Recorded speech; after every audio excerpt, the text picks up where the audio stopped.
નમસ્કાર, આપ જોઈ રહ્યા છો મારો અવાજ ન્યૂઝ। વડનગર એટલે વડાપ્રધાનનું માદરે વતન। વડાપ્રધાનનું માદરે વતન હોવાને કારણે દરેક કચેરીના કર્મચારીઓ અને અધિકારીઓ સરકારના આદેશનું પાલન કરી શિસ્તથી કાર્ય કરવું પડે છે।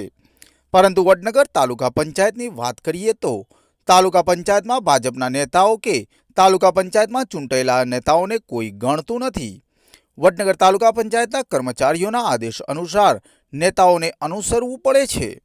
થોડાક સમય પહેલા તો મુકેશ નામના કર્મીએ તો તાલુકા સદસ્યોના પતિઓને ધમકાવી નાખ્યા હતા અને કહ્યું કે તમારે પ્રમુખની ઓફિસમાં આવવું નહીં। ભાજપના અમુક નવરા લોકો આવીને બેસે છે, તે લોકો આવે તો ઓફિસ પણ ખોલવામાં આવશે નહીં। આ તમામ વાત પ્રમુખશ્રીના પતિ આગળ તાલુકા વિકાસ અધિકારીને કહેવામાં આવી હતી। આ બાબતે ભાજપના અનેક નેતાઓ દોડતા થઈ ગયા હતા।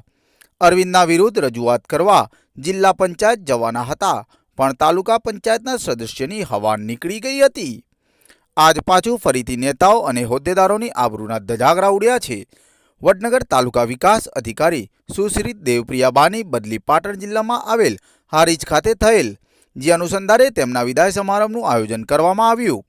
પરંતુ નવાઈની વાત એ હતી કે આ કાર્યક્રમમાં તાલુકા પંચાયતના એક પણ હોદ્દેદારોને આમંત્રણ આપવામાં આવ્યું ન હતું કે ભાજપના કોઈ નેતાને પણ આમંત્રિત કરવામાં આવ્યા ન હતા।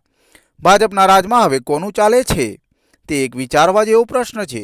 નેતાઓ કે સરકારી કર્મચારીઓનું આજ તાલુકા વિકાસની બદલી કરાવવા માટે ધારાસભ્ય તેમજ ભાજપના અનેક નેતાઓ સચિવાલય સુધી પહોંચ્યા હતા અને છેવટે માંગણી મુજબ નહીં પણ સજાના ભાગરૂપે તેમની બદલી હારીજ કરવામાં આવી હોવાની ચર્ચાઓ તાલુકા પંચાયતમાં ચાલી રહી છે। સતલાસણા, ઊંઝા અને સતલાસણા એ 3 તાલુકા પંચાયતના તાલુકા વિકાસ અધિકારીઓ ચાલુ નોકરીએ વડનગર તાલુકા વિકાસ અધિકારીને શુભેચ્છા આપવા માટે વડનગર આવ્યા હતા।